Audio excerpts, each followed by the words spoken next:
CPM എന്ന് പറയുന്ന കൊടുങ്കാറ്റിനെ ഒറ്റക്കൈ കൊണ്ട് പിടിച്ചു നിർത്താൻ കഴിയുന്ന ഏറ്റവും വലിയ CPM വിരുദ്ധ പോരാളിയായിട്ടുള്ള ചെറുപ്പക്കാർക്ക് പ്രാതിനിധ്യം ഉണ്ടാവണം, എഡ്യൂക്കേറ്റഡ് ആയിട്ടുള്ള ആളുകൾക്ക് പ്രാതിനിധ്യം ഉണ്ടാവണം.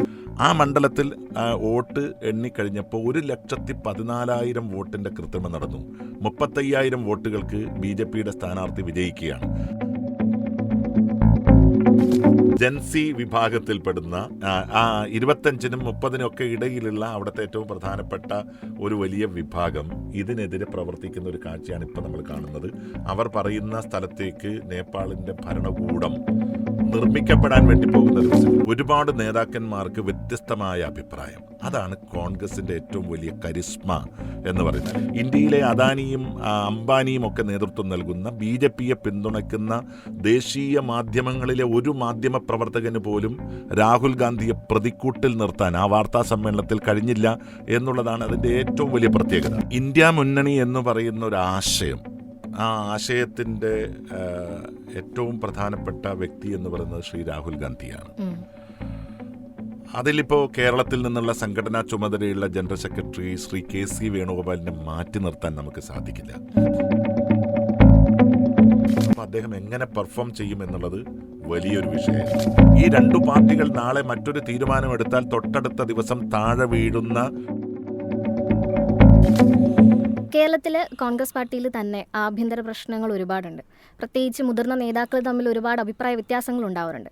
അപ്പോൾ ഇത് പാർട്ടിയുടെ ഭാവി എങ്ങനെ ബാധിക്കുന്നു സാർ കരുതുന്നു? സത്യത്തിൽ കേരളത്തിലെ കോൺഗ്രസ് പാർട്ടിയിൽ ആഭ്യന്തര കലാപമില്ല എന്നുള്ളതാണ് ഈ കാലഘട്ടത്തിലെ ഏറ്റവും പ്രധാനപ്പെട്ട കാര്യം.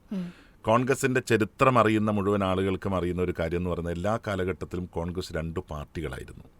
കേരളത്തിൽ AI വിഭാഗങ്ങൾ എന്ന പേരിൽ തന്നെ 2 വിഭാഗങ്ങൾ ഉണ്ടായിരുന്നു. R ശങ്കറിൻ്റെ കാലഘട്ടം മുതൽ 2 വിഭാഗം കോൺഗ്രസ് പാർട്ടിയിലുണ്ടായിരുന്നു. K കരുണാകരൻ, AK ആൻ്റണി, അതുപോലെ തന്നെ ഉമ്മൻചാണ്ടി, രമേശ് ചെന്നിത്തല. അങ്ങനെ ഓരോ കാലഘട്ടത്തിലും 2 ഗ്രൂപ്പുകൾ, അതിന് 2 നായകന്മാർ, ഗ്രൂപ്പുകൾ തമ്മിൽ ഒരുമിച്ചിരുന്ന് സീറ്റുകൾ വിഭജിക്കുക, അതുപോലെ തന്നെ സ്ഥാനാർത്ഥി നിർണയം നടത്തുക, ഭാരവാഹികളെ നിശ്ചയിക്കുക എന്നൊരു ശൈലി കോൺഗ്രസിനകത്തുണ്ടായിരുന്നു. ആ ശൈലി Shri VM Sudheeran KPCC president ആയതിനു ശേഷം, ശ്രീ മുല്ലപ്പള്ളി രാമചന്ദ്രൻ KPCC പ്രസിഡന്റ് ആയതിനു ശേഷമെല്ലാം കേരളത്തിൽ സമൂലമായി ഇല്ലാതായി എന്നുള്ളതാണ് സത്യം. ഇന്ന് അങ്ങനെ ഒരു ശക്തമായിട്ടുള്ള എതിർചേരികളായി നിൽക്കുന്ന ഒരു കോൺഗ്രസ് ശൈലി കേരളത്തിലില്ല. ഇന്ന് എല്ലാവരും ഒറ്റക്കെട്ടായിട്ട് തന്നെയാണ് നിൽക്കുന്നത്. അതുകൊണ്ട് ഏതെങ്കിലും രീതിയിലുള്ള ആഭ്യന്തര കലാപമില്ല. പിന്നെ രണ്ടാമത് രേഷ്മ ചോദിച്ചൊരു ചോദ്യം, ഒരുപാട് നേതാക്കന്മാർക്ക് വ്യത്യസ്തമായ അഭിപ്രായം. അതാണ് കോൺഗ്രസിൻ്റെ ഏറ്റവും വലിയ കരിസ്മ എന്ന് പറയുന്നത്, അല്ലെങ്കിൽ കോൺഗ്രസിൻ്റെ ഏറ്റവും വലിയ അട്രാക്ഷൻ എന്ന് പറയുന്നത് അഭിപ്രായ സ്വാതന്ത്ര്യമാണ്. AKG സെൻറ്ററിൽ നിന്ന് രാവിലെ കൊടുക്കുന്ന ഏതെങ്കിലും ക്യാപ്സ്യൂളിനനുസരിച്ചിട്ട് കേരളത്തിലെ മുഴുവൻ നേതാക്കന്മാരും ആ ദിവസം അഭിപ്രായം പറയുന്ന ഒരു ശൈലി കോൺഗ്രസിനില്ല. ഓരോ വീട്ടിൽ നിന്ന് പുറപ്പെടുന്ന നേതാവിന് അവരുടെ ബോധ്യത്തിൻ്റെ അടിസ്ഥാനത്തിൽ അഭിപ്രായം പറയാനുള്ള ഒരു സ്വാതന്ത്ര്യം കോൺഗ്രസിനകത്തുണ്ട്. അതുകൊണ്ടാണ് നിങ്ങൾ കണ്ടില്ലേ, ഇപ്പോൾ ശ്രീ പിണറായി വിജയന് ചിലപ്പോൾ എല്ലാ മാധ്യമങ്ങളും ഒരുമിച്ച് പോയി അദ്ദേഹത്തെ കാണാൻ ആഗ്രഹിക്കും. പക്ഷേ കേരളത്തിലെ കോൺഗ്രസ് നേതാക്കന്മാർ, ഇപ്പോൾ K Muraleedharan, Mullappally Ramachandran, VM Sudheeran, Shri Ramesh Chennithala, Shri VD Satheesan, അതുപോലെ തന്നെ ദേശീയ രാഷ്ട്രീയത്തിലെ സംഘടനാ ചുമതലയുള്ള general secretary Shri KC Venugopal ഉൾപ്പെടെയുള്ള എല്ലാവരെയും മാധ്യമങ്ങൾ സമീപിക്കും. കാരണം അവരിൽ നിന്നെല്ലാം വ്യത്യസ്തങ്ങളായിട്ടുള്ളതോ അല്ലെങ്കിൽ ഏകീകരിക്കപ്പെട്ടത് ആയിട്ടുള്ളതോ അഭിപ്രായങ്ങൾ ഉണ്ടാകും. പക്ഷേ ഇപ്പം നമ്മൾ കാണുന്ന ഒരു പ്രത്യേകത, ഒരു പാർലമെൻ്ററി യോഗം ചേർന്നാൽ, അല്ലെങ്കിൽ പൊളിറ്റിക്കൽ അഫയേഴ്സ് കമ്മിറ്റി എന്ന് പറഞ്ഞിട്ട് ഒരു ഉന്നതാധികാര സമിതിയുണ്ട്, ആ സമിതിയുടെ യോഗം ചേർന്നാൽ 1 മണിക്കൂർ കൊണ്ട് തീരുമാനമുണ്ടാക്കി പുറത്തു വരുന്ന ഒരു പുതിയ കോൺഗ്രസിനെയാണ് കേരളത്തിൽ നമ്മൾ കാണുന്നത്. അവിടെ അഭിപ്രായങ്ങൾക്ക് ഒരുമിച്ചിരിക്കുമ്പോൾ ഒറ്റക്കെട്ടായി നിമിഷങ്ങൾക്കുള്ളിൽ തീരുമാനമെടുക്കാൻ കഴിയുന്ന അഭൂതപൂർവമായിട്ടുള്ള അഭിമാനകരമായിട്ടുള്ള ഒരു നേട്ടത്തിൻ്റെ കാലഘട്ടത്തിലാണ് കോൺഗ്രസ് നിൽക്കുന്നത്. ഇനി വരാൻ പോകുന്ന തെരഞ്ഞെടുപ്പുകളിൽ എങ്ങനെയായിരിക്കും സ്ഥാനാർത്ഥികളെ തെരഞ്ഞെടുക്കുക? അതിന് എന്തെങ്കിലും പ്രത്യേകിച്ച് മാനദണ്ഡങ്ങളുണ്ടോ? തീർച്ചയായിട്ടും കോൺഗ്രസ് എല്ലാ കാലഘട്ടത്തിലും ചില പ്രത്യേക മാനദണ്ഡങ്ങൾ തെരഞ്ഞെടുപ്പിൻ്റെ സ്ഥാനാർത്ഥി നിർണയത്തിന് മുമ്പ് ഉണ്ടാക്കാറുണ്ട് എന്നുള്ളതാണ് ഞാൻ മനസ്സിലാക്കുന്നത്. ദളിത് പ്രാതിനിധ്യം ഉണ്ടാവണം, വനിതാ പ്രാതിനിധ്യം മതിയാവോളം ഉണ്ടാവണം, ചെറുപ്പക്കാർക്ക് പ്രാതിനിധ്യം ഉണ്ടാവണം. എഡ്യൂക്കേറ്റഡ് ആയിട്ടുള്ള, അതായത് വളരെ ഇൻ്റലക്ച്വലായി പ്രവർത്തിക്കുന്ന ആളുകൾക്ക്, പൊതുമണ്ഡലത്തിൽ പ്രവർത്തിക്കുന്ന ആളുകൾക്ക് പ്രാതിനിധ്യമുണ്ടാകണം. അതുപോലെ തന്നെ സീനിയോറിറ്റി പരിഗണിച്ചുകൊണ്ട് പരിണിതപ്രജ്ഞരായിട്ടുള്ള, പാർട്ടിയെ ഭാവിയിൽ നയിക്കാൻ കഴിയുന്ന പ്രവർത്തന പാരമ്പര്യമുള്ള ആളുകൾക്കും സീറ്റ് നൽകണം. ഈ ഒരു കോംബോ തന്നെയായിരിക്കും അടുത്ത നിയമസഭാ തെരഞ്ഞെടുപ്പിലും പാർട്ടി ഉപയോഗിക്കുക എന്നാണ് ഞാൻ മനസ്സിലാക്കുന്നത്. അങ്ങനെയുള്ള ചോദ്യങ്ങൾക്ക് ഉത്തരം പറയാനുള്ള ഒരു മേൽവിലാസം പേറുന്നയാളല്ല ഞാൻ. പാർട്ടിയുടെ ദേശീയ തലങ്ങളിലുള്ള പ്രവർത്തനങ്ങൾ, പ്രത്യേകിച്ച് കേന്ദ്ര സർക്കാരിനെതിരെയുള്ള അവരുടെ നയങ്ങൾക്കെതിരെയുള്ള പ്രക്ഷോഭങ്ങളൊക്കെ കേരളത്തിലെ ജനങ്ങളെ എങ്ങനെ സ്വാധീനിക്കുന്നു? അവർക്ക് എന്തെങ്കിലും പ്രചോദനം നൽകുന്നുണ്ടെന്ന് തോന്നുന്നുണ്ടോ? കേരളത്തിലെ മൊത്തം പോപ്പുലേഷൻ്റെ 51% ഭൂരിപക്ഷ സമുദായമുള്ളത്. എന്ന് പറഞ്ഞാൽ ഭൂരിപക്ഷ സമുദായത്തിന് തുല്യം തന്നെ പെർസെൻറ്റേജ് ന്യൂനപക്ഷങ്ങൾ ജീവിക്കുന്ന ഇന്ത്യയിലെ അപൂർവം സ്റ്റേറ്റുകളിൽ ഒരു സ്റ്റേറ്റാണ് കേരളം എന്ന് പറയുന്നത്. പലപ്പോഴും കേരളത്തിൻ്റെ തീരുമാനങ്ങളാണ് ദേശീയ തലത്തിൽ തന്നെ പ്രത്യക്ഷവൽക്കരിക്കപ്പെട്ടു വരാറുള്ളത്. കാരണം കേരളം പലപ്പോഴും പറയുന്ന അഭിപ്രായങ്ങൾക്ക് ദേശീയ തലത്തിൽ അത്രത്തോളം പ്രാധാന്യമുണ്ട്. തിരിച്ചും അങ്ങനെ തന്നെയാണ്. ദേശീയ തലത്തിലുണ്ടാകുന്ന ഏതു തീരുമാനങ്ങളും കേരളത്തെ അതുപോലെ സ്വാധീനിക്കാറുണ്ട് എന്നുള്ളതാണ്. ഇപ്പോൾ പൗരത്വ ഭേദഗതി നിയമം വന്ന സമയത്ത് ഏറ്റവും വലിയ പ്രതിഷേധ കൊടുങ്കാറ്റുണ്ടായ ഒരു സ്റ്റേറ്റിൻ്റെ പേര് കേരളം എന്നാണ്. ആ ദേശീയതാബോധം കോൺഗ്രസ് മനസ്സിലാക്കിയതുകൊണ്ടാണ് കോൺഗ്രസിൻ്റെ ഏറ്റവും സമുന്നതനായ നേതാവ് ശ്രീ രാഹുൽ ഗാന്ധി എവിടെ മത്സരിക്കണം എന്ന തീരുമാനമുണ്ടായപ്പോൾ അത് കേരളത്തിലാവട്ടെ എന്ന തീരുമാനമെടുത്തത്. രാഹുൽ ഗാന്ധി ആ സീറ്റ് ഒഴിഞ്ഞ് വയനാട് സീറ്റ് ഒഴിഞ്ഞപ്പോൾ അവിടെ രണ്ടാമതൊരാളെ കേരളത്തിൽ നിന്ന് തന്നെ മത്സരിപ്പിക്കണം എന്ന് പല ആളുകളും അഭിപ്രായപ്പെട്ടപ്പോഴും ദേശീയ നേതൃത്വവും കേരളത്തിലെ സമ്പൂർണ്ണ ഐക്യജനാധിപത്യ മുന്നണി നേതൃത്വവും തീരുമാനിച്ചത് പ്രിയങ്ക ഗാന്ധിയെ അവിടെ മത്സരിപ്പിക്കാനാണ്. അപ്പം അത്രത്തോളം കോൺഗ്രസ് ദേശീയ തലത്തിലേക്ക് ഈ സ്റ്റേറ്റിനെ കൊണ്ടുയർത്തുകയും ദേശീയ തലത്തിലെ വിഷയങ്ങൾ അത്രത്തോളം ഈ സ്റ്റേറ്റിനകത്ത് പ്രതിഫലിക്കുകയും ചെയ്യുന്നു എന്നുള്ളതാണ്. ഇപ്പം നോക്കൂ, കഴിഞ്ഞ ലോക്സഭാ തെരഞ്ഞെടുപ്പിൽ ഇപ്പോൾ കോൺഗ്രസ് ടോട്ടൽ നേടിയ സീറ്റ് 99. പക്ഷേ ആ 99 സീറ്റ് നേടുമ്പോൾ ഐക്യജനാധിപത്യ മുന്നണി കേരളത്തിൽ നേടിയത് 18 സീറ്റുകളാണ്. എന്ന് പറഞ്ഞാൽ ദേശീയ തലത്തിൽ കോൺഗ്രസിൻ്റെ നയസമീപനങ്ങളോട് ചേർന്ന് നിൽക്കാൻ ആഗ്രഹിക്കുന്ന ഒരു വലിയ വിഭാഗമാണ് കേരളത്തിലുള്ളത്. അതുകൊണ്ടാണ് ഇപ്പോൾ ബീഹാറിൽ രാഹുൽ ഗാന്ധി 16 ദിവസം നീണ്ടുനിന്ന മഹത്തായൊരു യാത്ര നടത്തി. ആ യാത്ര നടത്തിയപ്പോൾ വോട്ട് ചോറിനെതിരെ, അല്ലെങ്കിൽ വോട്ട് അധികാര യാത്ര, ആ യാത്ര നടത്തിയപ്പോൾ സ്വാഭാവികമായും അതിൻ്റെ അനുരണനങ്ങൾ ഏറ്റവും കൂടുതൽ ഉണ്ടായിട്ടുള്ളത് കേരളത്തിലാണ്. കാരണം രാഹുൽ ഗാന്ധി വെയിൽ കൊള്ളുന്നു ഇന്ത്യൻ ജനാധിപത്യം സംരക്ഷിക്കാൻ, കള്ളവോട്ടുകൾക്കെതിരെ, ഇലക്ട്രോണിക് വോട്ടിംഗ് മെഷീൻ വഴി BJP നടത്തിയ, NDA നടത്തിയ കള്ളത്തരങ്ങൾക്കെതിരെ, ഇപ്പം അതിനുശേഷം നടത്തിയ ഈ വോട്ട് ചേർക്കൽ, വോട്ട് കൊള്ളയ്ക്കെതിരെ രാഹുൽ ഗാന്ധി ഒറ്റയാൾ പട്ടാളം ഒരു പോരാട്ടം നടത്തുന്നു എന്ന് കണ്ടപ്പോൾ അതിനെ ശക്തമായി പിന്തുണച്ച ഒരു സ്റ്റേറ്റാണ് കേരളം. അതുകൊണ്ടാണ് പറയുന്നത് അടുത്ത നിയമസഭാ തെരഞ്ഞെടുപ്പിൽ 100-ലധികം സീറ്റുകളുമായി കോൺഗ്രസ് അധികാരത്തിലേക്ക് UDF വരും എന്ന്. മറ്റ് സംസ്ഥാനങ്ങളിൽ കോൺഗ്രസിനുണ്ടായ തെരഞ്ഞെടുപ്പുകളിലെ തിരിച്ചടികൾ അത് കേരളത്തിലും അത് പ്രതിഫലിക്കും തോന്നുന്നുണ്ടോ? സത്യത്തിൽ കോൺഗ്രസിന് ദേശീയ തലത്തിൽ ഒരു സ്റ്റേറ്റിലും ആ രീതിയിലുള്ള അപകടകരമായിട്ടുള്ളൊരു സ്ഥിതിവിശേഷം ഉണ്ടായിട്ടില്ല. ഉദാഹരണത്തിന് ഹരിയാനയിൽ 20 നിയമസഭാ നിയോജക മണ്ഡലങ്ങളിലെ വോട്ടെണ്ണൽ പ്രക്രിയയ്ക്ക് വേണ്ടിയിട്ട് ഇലക്ട്രോണിക് മെഷീൻ കൊണ്ടുവെക്കുകയാണ്. ആ കൊണ്ടുവയ്ക്കുമ്പോൾ ഇലക്ട്രോണിക് മെഷീൻ തുറക്കാൻ വേണ്ടി നോക്കുമ്പോൾ 99% ചാർജബിൾ ആയിട്ടുള്ള ഇലക്ട്രോണിക് വോട്ടിംഗ് മെഷീനാണ് കാണുന്നത്. 60-70% വോട്ട് രേഖപ്പെടുത്തിയ മെഷീനിൽ 99% ബാറ്ററി കപ്പാസിറ്റി ബാക്കിയുണ്ട് എന്ന് പറഞ്ഞാൽ വളരെ കൃത്യമായി ഇലക്ട്രോണിക് വോട്ടിംഗ് മെഷീൻ വഴി തെരഞ്ഞെടുപ്പിനെ ഹരിയാനയുടെ മണ്ണിൽ അട്ടിമറിച്ചു എന്നുള്ളതാണ്. അതുപോലെ തന്നെ ഇപ്പോൾ രാഹുൽ ഗാന്ധി കൊണ്ടുവന്ന വിഷയം നമ്മൾ കണ്ടില്ലേ. ഇപ്പോൾ നമ്മുടെ കർണാടകത്തിലെ ബാംഗ്ലൂർ സെൻട്രൽ മണ്ഡലം, ആ സെൻട്രൽ മണ്ഡലത്തിലെ 7 നിയമസഭാ നിയോജക മണ്ഡലങ്ങൾ, അതിൽ 6 സ്ഥലത്തെ വോട്ടെണ്ണൽ നടപടികൾ പൂർത്തീകരിച്ച് കഴിഞ്ഞപ്പോൾ അവിടുത്തെ കോൺഗ്രസിൻ്റെ സ്ഥാനാർത്ഥി 85,000 വോട്ടുകൾക്ക് ലീഡ് ചെയ്യുകയാണ്. അവസാനം മഹാദേവപുരം എന്ന് പറയുന്ന ഒരു മണ്ഡലം, 7ാമത്തെ മണ്ഡലം, ആ മണ്ഡലത്തിൽ വോട്ട് എണ്ണിക്കഴിഞ്ഞപ്പോൾ 1,14,000 വോട്ടിൻ്റെ കൃത്രിമം നടന്നു. 35,000 വോട്ടുകൾക്ക് BJPയുടെ സ്ഥാനാർത്ഥി വിജയിക്കുകയാണ്. അതിനെയാണ് രണ്ടാൾ പൊക്കത്തിലുള്ള പേപ്പർ കെട്ടിൻ്റെ അടിസ്ഥാനത്തിൽ 1000-ലധികം വരുന്ന മാധ്യമ പ്രവർത്തകന്മാരുടെ മുമ്പിൽ പ്രതിഷേധത്തിൻ്റെയും പ്രതികരണത്തിൻ്റെയും കൊടുങ്കാറ്റായി രാഹുൽ ഗാന്ധി ഡൽഹിയിൽ വെച്ച് അത്രയും മാധ്യമ പ്രവർത്തകരുടെ മുമ്പിൽ ഈ കള്ളത്തരം വെളിവാക്കിയത്. ഇന്ത്യയിലെ അദാനിയും അംബാനിയും ഒക്കെ നേതൃത്വം നൽകുന്ന BJPയെ പിന്തുണയ്ക്കുന്ന പറയുന്ന ദേശീയ മാധ്യമങ്ങളിലെ ഒരു മാധ്യമ പ്രവർത്തകന് പോലും രാഹുൽ ഗാന്ധിയെ പ്രതിക്കൂട്ടിൽ നിർത്താൻ ആ വാർത്താ സമ്മേളനത്തിൽ കഴിഞ്ഞില്ല എന്നുള്ളതാണ് അതിൻ്റെ ഏറ്റവും വലിയ പ്രത്യേകത. ഇപ്പോൾ ഹിമാചൽ പ്രദേശ്, അതുപോലെ തന്നെ തെലുങ്കാന, കർണാടകം, ഈ 3 സ്റ്റേറ്റുകൾ കോൺഗ്രസ് കൈയാളുകയാണ്. അതുപോലെ തന്നെ നമുക്കറിയാം മഹാരാഷ്ട്ര കോൺഗ്രസിന് കിട്ടേണ്ടിയിരുന്ന ഒരു സ്റ്റേറ്റാണ്. അവിടെ നടന്നിരിക്കുന്ന അട്ടിമറി നമുക്കറിയാം. 75 ലക്ഷത്തിലധികം വരുന്ന വോട്ട് കൃത്രിമം അതിപ്പോൾ പുറത്തു വന്നുകൊണ്ടേയിരിക്കുന്നു. മധ്യപ്രദേശിൽ വന്നിരിക്കുന്ന വോട്ട് കൃത്രിമം വന്നുകൊണ്ടിരിക്കുന്നു.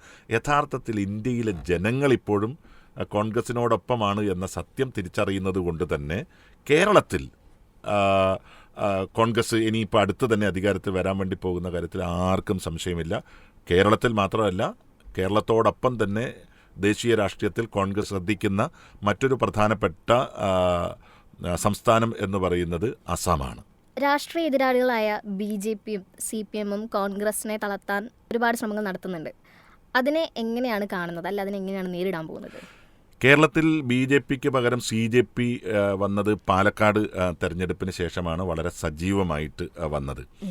കാരണം ഒരു ഘട്ടത്തിൽ ഇപ്പോൾ അത് പറയുന്നതിൽ തെറ്റുണ്ട് എന്ന് എനിക്ക് തോന്നുന്നില്ല. കേരളത്തിൽ ഒരു ഘട്ടത്തിൽ RSSന്റെ ഏറ്റവും വലിയ എതിരാളി എന്ന പരിവേഷം CPM കൈയാളിയതാണ്. പക്ഷെ കേരളത്തിൽ ഒരുമിച്ച് ഒരു തെരഞ്ഞെടുപ്പിൽ മത്സരിച്ചതിൻ്റെ പാരമ്പര്യമുള്ളത് CPMനും അതുപോലെ തന്നെ RSS നേതാക്കന്മാരും. ഇപ്പം ഞാൻ മത്സരിച്ച ഉദുമ നിയോജക മണ്ഡലം, അവിടെ അന്ന് മത്സരിച്ച KG മാരാർ എന്ന് പറയുന്ന പിന്നീട് BJPയുടെ ഏറ്റവും പ്രധാനപ്പെട്ട കേരളത്തിലെ നേതാവായിരുന്നു. ആ KG മാരാർക്ക് പിന്തുണ കൊടുത്തത് CPM ആണ്. ശ്രീ പിണറായി വിജയൻ കൂത്തുപറമ്പിൽ മത്സരിക്കുമ്പോൾ ആ പിണറായി വിജയന് അന്ന് പിന്തുണ നൽകിയതും അദ്ദേഹത്തിൻ്റെ ചീഫ് ഇലക്ഷൻ ഏജന്റായി പ്രവർത്തിച്ചതും ഈ പറയുന്ന RSSന്റെ നേതാക്കന്മാരാണ്. പക്ഷേ പിന്നീട് ഇടക്കാലത്ത് പ്രത്യേകിച്ച് മലബാർ മേഖലയിൽ CPMഉം RSSും തമ്മിൽ നേർക്കുനേർ, അതിൻ്റെ പ്രവർത്തകന്മാർ തമ്മിൽ വെട്ടും കുത്തും കൊലപാതകത്തിലേക്കൊക്കെ നയിക്കുന്ന ഒരു സാഹചര്യമുണ്ടായി. പക്ഷെ പിണറായി വിജയൻ കേരളത്തിൽ അധികാരത്തിൽ വന്നതിന് ശേഷം അതിനകത്താകെ മാറ്റമുണ്ടായി. വളരെ പ്രത്യക്ഷത്തിൽ തന്നെ BJPയും CPMഉം തമ്മിൽ വലിയ ആത്മബന്ധത്തിലാണ് എന്നുള്ളതിൻ്റെ നിരവധി തെളിവുകൾ. ഇപ്പോൾ ഉദാഹരണത്തിന് ലാവ്ലിൻ കേസ് ഹൈക്കോടതിയിൽ, സുപ്രീം കോടതിയിൽ 34 തവണയിൽ കൂടുതലാണ് ഈ കേസ് മാറ്റിവെച്ചത്. അപ്പോൾ സ്വാഭാവികമായും മാറ്റിവെച്ചതാരാണ്? CBIയുടെ അഭിഭാഷകൻ വരില്ല, അല്ലെങ്കിൽ മാറ്റിവെക്കാൻ ആവശ്യപ്പെടുന്നു. അപ്പോൾ അറ്റോർണി ജനറൽ ഉൾപ്പെടെയുള്ള ആളുകൾ, CBIയുടെ അഭിഭാഷകർ, ഇവരെല്ലാം ചേർന്ന് തുടർച്ചയായി ലാവ്ലിൻ എന്ന് പറയുന്ന പിണറായി വിജയൻ്റെ തലക്ക് മുകളിൽ നിൽക്കുന്ന ഒരു ഡെമോക്രസിൻ്റെ വാള് പോലെ നിൽക്കുന്ന ഒരു കേസ്, ആ കേസിനെ ബോധപൂർവം ഡിലേ ചെയ്യിപ്പിക്കാൻ, ഇതിനകത്തൊരു വിധിന്യായം വരുന്നതിനെ എതിർക്കാൻ കൂട്ടുനിൽക്കുന്നത് BJP സർക്കാരാണ് എന്നുള്ളത് പകൽ പോലെ വ്യക്തമാണ്. ഇന്ത്യ സഖ്യത്തിലെ പ്രധാന കക്ഷിയായിട്ടുള്ള കോൺഗ്രസിന്റെ പങ്ക് എന്താണ്? അതേപോലെ തന്നെ സഖ്യത്തിലുള്ള മറ്റ് കക്ഷികളുടെ അഭിപ്രായ ഭിന്നതകളെ കൂടെ എങ്ങനെയാണ് കാണുന്നത്? ഇന്ത്യ മുന്നണി എന്ന് പറയുന്ന ഒരു ആശയം, ആ ആശയത്തിൻ്റെ ഏറ്റവും പ്രധാനപ്പെട്ട വ്യക്തി എന്ന് പറയുന്നത് ശ്രീ രാഹുൽ ഗാന്ധിയാണ്. അതിലിപ്പോൾ കേരളത്തിൽ നിന്നുള്ള സംഘടനാ ചുമതലയുള്ള ജനറൽ സെക്രട്ടറി ശ്രീ KC വേണുഗോപാലിനെ മാറ്റി നിർത്താൻ നമുക്ക് സാധിക്കില്ല. കാരണം അദ്ദേഹത്തിൻ്റെയും കൂടി ഒരാശയ പിൻബലത്തിൻ്റെ അടിസ്ഥാനത്തിലാണ് ഇന്ത്യ കണ്ട വിപ്ലവകരമായിട്ടുള്ള ഒരു മഹായാത്ര ഇന്ത്യയിലുണ്ടായത്. അതായത് ഭാരത് ജോഡോ ഈ യാത്ര കന്യാകുമാരിയിൽ നിന്ന് ആരംഭിച്ച് കശ്മീരിൽ അവസാനിച്ച ഒരു യാത്ര, 100-ലധികം ദിവസങ്ങൾ നീണ്ടുനിന്ന ഒരു യാത്ര. ആ യാത്രയിലാണ് രാഹുൽ ഗാന്ധി എല്ലാ സംഭവങ്ങളെയും ഇളക്കിമറിച്ച് മുന്നോട്ട് പോകുന്നത്. ഓരോ സ്ഥലങ്ങളിലും ദളിതനെ ചേർത്ത് പിടിച്ച്, കർഷകരെ ചേർത്ത് പിടിച്ച്, കർഷക തൊഴിലാളികളെ ചേർത്ത് പിടിച്ച്, നഷ്ടപ്പെട്ടു പോയ മാധ്യമ പ്രവർത്തകന്മാരുടെ കുടുംബാംഗങ്ങളെ ചേർത്ത് പിടിച്ചുകൊണ്ട് ഇന്ത്യക്ക് വളരെ കൃത്യമായിട്ടുള്ളൊരു മെസ്സേജ് രാഹുൽ ഗാന്ധി ഭാരത് ജോഡോ യാത്രയിലൂടെ ഈ രാജ്യത്തിന് നൽകി. അദ്ദേഹത്തിൻ്റെ ഒരു കാൽമുട്ടിന് അസഹനീയമായ വേദനയുണ്ടായിട്ട് പോലും ആ വേദനയെ വകവയ്ക്കാതെ ഇന്ത്യ അനുഭവിക്കുന്ന വേദനയ്ക്കെതിരെ പോരാട്ടം നടത്താൻ രാഹുൽ ഗാന്ധി നടത്തിയ ആ ഐതിഹാസികമായ യാത്ര ഇന്ത്യയിലെ BJP വിരുദ്ധ രാഷ്ട്രീയത്തെ ഒന്നിപ്പിച്ചു. അതിൻ്റെ അടിസ്ഥാനത്തിലാണ് ഇത്രയധികം രാഷ്ട്രീയ പാർട്ടികൾ ഒന്നിക്കാൻ തീരുമാനിച്ചത്. ഇപ്പോൾ നമുക്കറിയാം, പ്രാദേശികപരമായിട്ട് എല്ലാ രാഷ്ട്രീയ പാർട്ടികളും അതാതു മേഖലകളിൽ കോൺഗ്രസ് വിരുദ്ധ ചേരിയിൽ നിൽക്കുന്നവരാണ്. പക്ഷേ ദേശീയ തലത്തിൽ അതിനെല്ലാം അപ്പുറം എല്ലാ രാഷ്ട്രീയ പാർട്ടികളെയും BJP വിരുദ്ധ പാളയത്തിൽ ഒരുമിപ്പിച്ച് നിർത്താനുള്ള സമഗ്രമായ ഒരു പദ്ധതി ആസൂത്രണം ചെയ്ത് അത് നടപ്പിലാക്കുന്നതിൽ കോൺഗ്രസ് വിജയിച്ചു. ആ ഇന്ത്യ മുന്നണി രൂപീകരിക്കപ്പെട്ടതിൻ്റെ അടിസ്ഥാനത്തിലാണ് 4-3 ഭൂരിപക്ഷം പ്രതീക്ഷിച്ച് എല്ലാ നിയമങ്ങളെയും ഭരണഘടനാ സംവിധാനങ്ങളെയും അട്ടിമറിച്ച് ഇന്ത്യയെ ഒരു ഹിന്ദു രാഷ്ട്രമാക്കി മാറ്റാൻ അതിൻ്റെ 100ാം വാർഷിക ആഘോഷത്തിൻ്റെ ഭാഗമായി ഒരു ഹിന്ദു രാഷ്ട്രമാക്കി മാറ്റാനുള്ള BJPയുടെ അജണ്ടയെ അട്ടിമറിക്കാൻ കഴിഞ്ഞത് രാഹുൽ ഗാന്ധി എന്ന് പറഞ്ഞ ഒറ്റ മനുഷ്യനാണ്. ഇപ്പോൾ കേവലം ഒരു 40-ന് താഴെയുള്ള സീറ്റുകളുടെ വ്യത്യാസത്തിലാണ് ഇപ്പോൾ ഭാരതീയ ജനതാ പാർട്ടി ദേശീയ രാഷ്ട്രീയം കൈയാളുന്നത് എന്ന് നമ്മൾ മനസ്സിലാക്കണം. ആ കൈയാളുമ്പോഴും അത് BJPയുടെ മാത്രം സ്വത്തല്ല. മറിച്ച് അവിടെ ചന്ദ്രബാബു നായിഡു എന്ന് പറയുന്ന ആന്ധ്രാപ്രദേശിൻ്റെ മുൻ മുഖ്യമന്ത്രിയുടെ പാർട്ടിയുണ്ട്. അതുപോലെ തന്നെ ബീഹാറിലെ നിതീഷ് കുമാറിൻ്റെ പാർട്ടിയുണ്ട്. ഈ 2 പാർട്ടികൾ നാളെ മറ്റൊരു തീരുമാനമെടുത്താൽ തൊട്ടടുത്ത ദിവസം താഴെ വീഴുന്ന ഒരു കറിവേപ്പിലയാണ് സത്യത്തിൽ ഇപ്പോഴത്തെ NDA മുന്നണി എന്ന് പറയുന്നത്.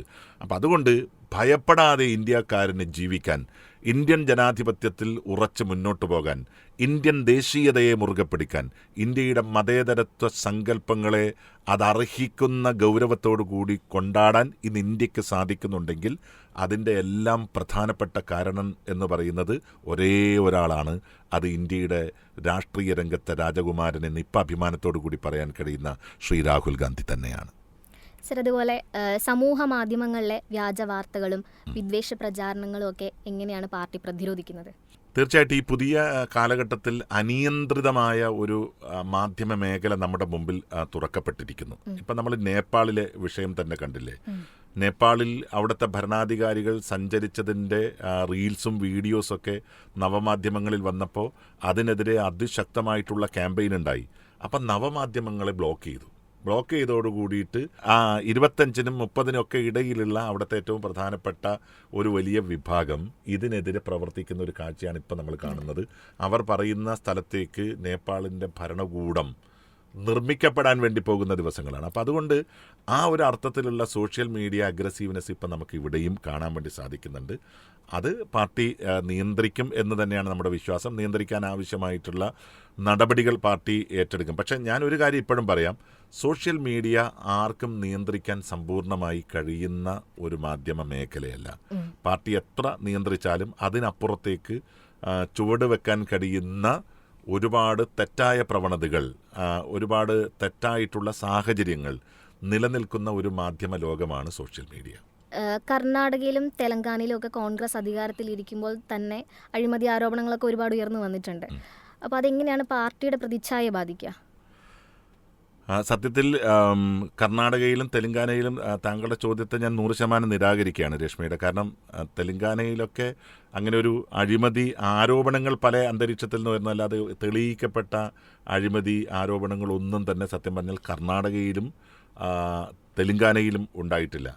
ഏറ്റവും പ്രധാനപ്പെട്ട ചില ജനകീയ പോരാട്ടങ്ങളാണ് സത്യത്തിൽ അവിടെയെല്ലാം നടത്തുന്നത്. ഇപ്പോൾ കർണാടകത്തിൽ നോക്കിക്കഴിഞ്ഞാൽ അവിടുത്തെ മുഴുവൻ സ്ത്രീകൾക്കും ബസ് യാത്ര സൗജന്യമാക്കി എന്നുള്ളത് വിപ്ലവകരമായിട്ടുള്ള ഒരു കാര്യമാണ്. അപ്പോൾ ആ അർത്ഥത്തിൽ നിലനിൽക്കുന്ന കോൺഗ്രസ് ഭരണകൂടങ്ങളെല്ലാം വളരെ സത്യസന്ധമായ ആത്മാർത്ഥമായ പ്രവർത്തനം തന്നെ നടത്തുന്നു എന്നുള്ളതുകൊണ്ട് സ്റ്റേറ്റ് ലെവലുള്ള ഏതെങ്കിലും ഒരു ഭരണകൂടം ഒരർത്ഥത്തിലും ഒരിക്കലും കോൺഗ്രസിനെ പ്രതിക്കൂട്ടിലാക്കിയിട്ടില്ല. പുതിയ KPCC പ്രസിഡന്റ് സണ്ണി ജോസഫിന്റെ പ്രവർത്തനങ്ങളെ എങ്ങനെയാണ് വിലയിരുത്തുന്നത്? സണ്ണി ജോസഫ് എന്ന് പറയുന്ന പുതിയ KPCC പ്രസിഡന്റ്, ഞങ്ങൾ മലബാറുകാർ സ്നേഹത്തോടെ സണ്ണി വക്കീൽ എന്ന് വിളിക്കുന്ന KPCC പ്രസിഡന്റിനെ വ്യക്തിപരമായി വർഷങ്ങളായി അറിയുന്ന ഒരാളാണ് ഞാൻ. അദ്ദേഹത്തിൻ്റെ പേരാവൂർ മണ്ഡലത്തിൽ ഞാൻ പോയിട്ടുണ്ട്. അദ്ദേഹത്തിൻ്റെ ജില്ലയായ കണ്ണൂരിൽ നിരവധിയായിട്ടുള്ള വേദികളിൽ അദ്ദേഹത്തോടൊപ്പം ഒരുമിച്ച് വേദി പങ്കിടാൻ ഒക്കെ അവസരം കിട്ടിയിട്ടുള്ള ഒരാളാണ്. എന്നെ പാർട്ടിയിലേക്ക് തിരിച്ചെടുക്കാൻ വേണ്ടി അതിന് ഒരു സൈൻ ചെയ്യാനുള്ള ഒരു സാഹചര്യം ഉണ്ടായതും അദ്ദേഹത്തിന് തന്നെയാണ്. അപ്പോൾ ആ അർത്ഥത്തിലെല്ലാം ഞാൻ വളരെ പോസിറ്റീവായിട്ട് കാണുന്ന ഒരാളാണ്. അതെൻ്റെ വ്യക്തിപരമായ അഭിപ്രായം. അതിനപ്പുറം പൊതുമണ്ഡലത്തിൽ ശ്രീ സണ്ണി ജോസഫ് കേരള പ്രദേശ് കോൺഗ്രസ് കമ്മിറ്റിയുടെ അധ്യക്ഷനായി വരുന്നൊരു സാഹചര്യം നമ്മൾ ഓർമ്മിക്കണം. അതായത് CPM എന്ന് പറയുന്ന കൊടുങ്കാറ്റിനെ ഒറ്റക്കൈ കൊണ്ട് പിടിച്ചു നിർത്താൻ കഴിയുന്ന ഏറ്റവും വലിയ CPM വിരുദ്ധ പോരാളിയായിട്ടുള്ള ശ്രീ K. സുധാകരൻ അദ്ദേഹത്തിൻ്റെ സീറ്റിൽ നിന്ന് പടിയിറങ്ങുമ്പോഴാണ് സൗമ്യതയുടെ ആൾരൂപമായ ഒരു മനുഷ്യൻ പ്രദേശ് കോൺഗ്രസ് കമ്മിറ്റിയുടെ അധ്യക്ഷ സ്ഥാനത്തേക്ക് കടന്നു വരുന്നത്. അപ്പം സ്വാഭാവികമായും അവിടെ ഉണ്ടാകാൻ വേണ്ടി പോകുന്ന ഒരു വലിയ മാറ്റമുണ്ട്. പ്രവർത്തകന്മാരിൽ, നേതാക്കന്മാരിൽ, മറ്റു രാഷ്ട്രീയ പാർട്ടിയുടെ നേതൃത്വത്തിൽ പ്രവർത്തകന്മാർക്കിടയിലൊക്കെ വലിയ തോതിലുള്ള ചർച്ച ചെയ്യപ്പെട്ടൊരു വിഷയമാണ്. പിന്നെ സ്റ്റേറ്റ് ലെവൽ രാഷ്ട്രീയത്തിൽ അധികമായി അദ്ദേഹം ഒരിക്കലും അങ്ങനെ പ്രവർത്തിച്ചിട്ടില്ല. പക്ഷെ നല്ലൊരു പാർലമെൻറ്റേറിയൻ എന്നുള്ള രീതിയിൽ നിയമസഭയ്ക്കകത്ത് ഗംഭീര പെർഫോമൻസ് നടത്തിയിട്ടുള്ള ആളാണ്. കണ്ണൂർ ജില്ലാ കോൺഗ്രസ് കമ്മിറ്റിയുടെ അധ്യക്ഷൻ എന്നുള്ള രീതിയിൽ ഈ പറയുന്നത് പോലെ നിയമപരമായി CPM-നെ പ്രതിക്കൂട്ടിലാക്കാൻ വലിയ പോരാട്ടം നടത്തിയ അഭിഭാഷക വൃത്തിയുടെ മറുകര കണ്ട അഭിഭാഷകനാണ് ശ്രീ സണ്ണി ജോസഫ് എന്ന് പറയുന്നത്. അപ്പോൾ അദ്ദേഹം പ്രദേശ് കോൺഗ്രസ് കമ്മിറ്റിയുടെ അധ്യക്ഷ സ്ഥാനത്തേക്ക് വന്നപ്പോൾ അദ്ദേഹം എങ്ങനെ പെർഫോം ചെയ്യും എന്നുള്ളത് വലിയൊരു വിഷയമായിരുന്നു. അപ്പം ഞാൻ അദ്ദേഹത്തിൽ നിരീക്ഷിച്ച കാര്യം മാത്രമാണ് പറയുന്നത് കേട്ടോ. ഇതൊരു പൊതു അഭിപ്രായമല്ല, എൻ്റെ ഒരു അഭിപ്രായം. ഒന്ന്, ഞാൻ കണ്ടത് അദ്ദേഹം ഈ കൂട്ടായ്മയിൽ വിശ്വസിക്കുന്നു എന്നുള്ളതാണ്.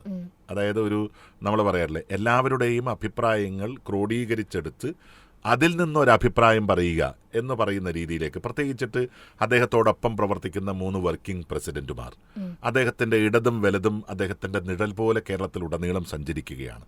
ആ വർക്കിംഗ് പ്രസിഡന്റുമാർ ഉൾപ്പെടെയുള്ള ഉന്നത നേതൃത്വവുമായി അദ്ദേഹം എല്ലാ വിഷയങ്ങളും സംസാരിച്ചതിന് ശേഷമാണ് അഭിപ്രായം പറഞ്ഞത്. നമ്പർ 1. നമ്പർ 2, അദ്ദേഹത്തിൻ്റെ വാർത്താ സമ്മേളനങ്ങളിലെ അഭിപ്രായം എന്ന് പറയുന്നത് വളരെ അവധാനതയോടുകൂടിയുള്ളതാണ്. പിന്നെ മൂന്നാമത്തത്, മാധ്യമങ്ങളോട് എങ്ങനെ റെസ്പോണ്ട് ചെയ്യണം, അതൊരു പ്രധാനപ്പെട്ട വിഷയമാണ്. ഇപ്പോൾ രേഷ്മ ഒരു ചോദ്യം ചോദിക്കുമ്പോൾ ആ ചോദ്യത്തോട് ഞാൻ എങ്ങനെ ഉത്തരം പറയണം എന്ന സ്ഥലത്ത് ഏതെങ്കിലും ഒരു ഘട്ടത്തിൽ എനിക്ക് പാളിപ്പോയാൽ അത് എല്ലാ കാലത്തേക്കുമുള്ള പാളിച്ചയാണ്. കേരളത്തിലെ മാധ്യമങ്ങളോട് ഇത്രയും ഡിപ്ലോമസിയോടുകൂടി, ഇത്രയും ആർജവത്വത്തോടുകൂടി, ഇത്രയും ആധികാരികമായി, ഇത്രയും പാർട്ടിയെ പ്രൊട്ടക്റ്റ് ചെയ്യാൻ എല്ലാ അർത്ഥത്തിലും ശേഷിയുള്ള രീതിയിൽ ഉത്തരം പറയുന്ന ഒരു KPCC പ്രസിഡന്റ് ആരാണെന്ന് ചോദിച്ചാൽ ഞാൻ അഭിമാനത്തോടെ പറയും അത് സണ്ണി ജോസഫാണ്. കാരണം ആ അർത്ഥത്തിലാണ് ഇന്ന് വരെ അദ്ദേഹത്തിന് ഏതെങ്കിലും ഒരു മാധ്യമങ്ങളുടെ മുമ്പിൽ പറഞ്ഞ കാര്യം തിരുത്തി പറയേണ്ടി വന്നിട്ടില്ല. ഇപ്പോൾ ഏറ്റവും പ്രധാനപ്പെട്ട രാഹുൽ മാങ്കൂട്ടത്തിൻ്റെ വിഷയം, ആ വിഷയത്തിലൊക്കെ അദ്ദേഹം ഓരോ ദിവസവും നടത്തിക്കൊണ്ടിരിക്കുന്ന ആ പ്രസ്താവനകൾ ഒരേ അർത്ഥത്തിൽ കേരളത്തിലെ കോൺഗ്രസ് പ്രവർത്തകന്മാരെയും നേതൃത്വത്തെയും എല്ലാം ഒരുമിച്ച് ചേർത്ത് കൊണ്ടുള്ള ഒരു അഭിപ്രായം. അങ്ങനെ ഒരു അഭിപ്രായം പറയാൻ കുറെ കൂടി ഇൻ്റലക്ച്വൽ ആയിട്ടുള്ള ആളുകൾക്കേ പറ്റൂ. ആ ഒരു പൊളിറ്റിക്കൽ ഇൻ്റലക്ച്വൽ എന്ന് പറയുന്ന മേഖലയിൽ അദ്ദേഹം അഗ്രഗണ്യനാണ് എന്നെനിക്ക് തോന്നിയിട്ടുണ്ട്. മൂന്നാമത്തെ കാര്യം എന്ന് പറയുന്നത്, അദ്ദേഹം ഒരു മലയോര കർഷകൻ്റെ മകനാണ്. അപ്പോൾ സ്വാഭാവികമായും കേരളത്തിൻ്റെ എല്ലാ വിഷയങ്ങളെക്കുറിച്ചും വളരെ നന്നായി പഠിക്കാൻ ശേഷിയുള്ള നല്ല വിദ്യാസമ്പന്നനായിട്ടുള്ള ഒരാളാണ്. ആ അർത്ഥത്തിൽ വളരെ ജാഗ്രതയോടുകൂടി കാര്യങ്ങളെ കൈകാര്യം ചെയ്യുന്നതിൽ അദ്ദേഹം വിജയിക്കുന്നു. സൗമ്യമായ പെരുമാറ്റം കൊണ്ട് അദ്ദേഹം തന്നെ പറഞ്ഞിട്ടുണ്ട്, ആരാണ് നിങ്ങളുടെ റോൾ മോഡൽ എന്ന ചോദ്യത്തിന് അദ്ദേഹം പറഞ്ഞത് AK Antony is my role model എന്നാണ്.